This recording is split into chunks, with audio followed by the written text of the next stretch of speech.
नमस्ते हजुरहरू सम्पूर्णमा है। अनि धेरै टाइम पछाडि है म फेरि एउटा सानो ब्लग भिडियो लिएर हजुरहरू माझ उपस्थित भइरहेकी छु। अनि आजको भिडियोमा चाहिँ हजुरहरूले यहाँ देख्नु हुँदैछ एकदमै ब्युटिफुल एन्भाइरोमेन्ट है।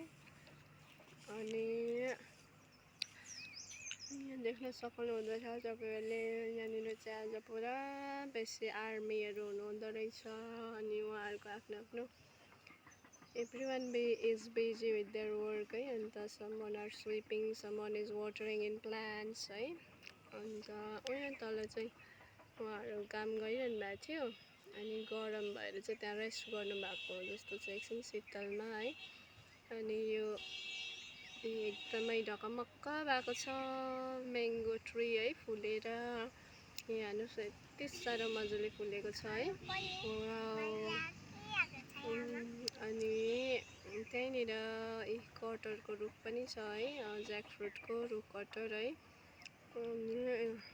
यति मजाको छ यहाँ प्लान्ट्स। अनि यो म्याङ्गो ट्री चाहिँ एकदमै दामी फुलेको छ। यहाँ हेर्नुहोस् न कस्तो मजाले फुलेको छ भने एकदमै बर्खा लागेको है। अब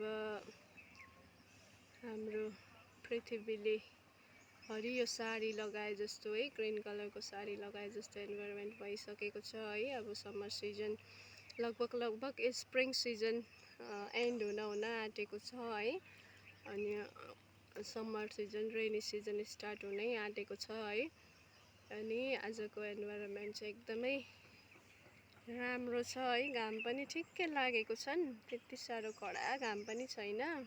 अनि त्यति गरम चाहिँ मैले चाहिँ आज फिल गरेको छुइनँ है। अनि यहाँ पर पनि यो ठुलो बोट है, रुख है, यो पनि म्याङ्गोकै ट्री हो, एकदमै मजाले फुलेको छ यो पनि है। अनि अलिक क्यामेराले क्याप्चर गर्न सकेन है। अनि यहाँ यो तल देख्न सक्नुहुँदैछ तपाईँहरूले है, उहाँले यसरी मैलाहरू कलेक्ट गरेर है लानुहुँदैछ। अनि यसरी है।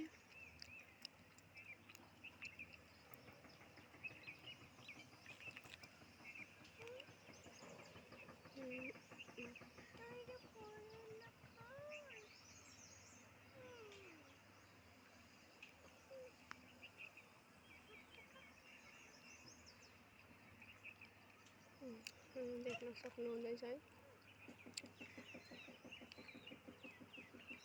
यसको एन्ट्रेन्स चाहिँ माथि छ है। पहिला चाहिँ यहाँभित्र हामीले पस्नु दिन्थ्यो है। अहिले चाहिँ एकदमै ब्यान्ड गरेछ उनीहरूले, टोटल्ली ब्यान्ड गरेछ है।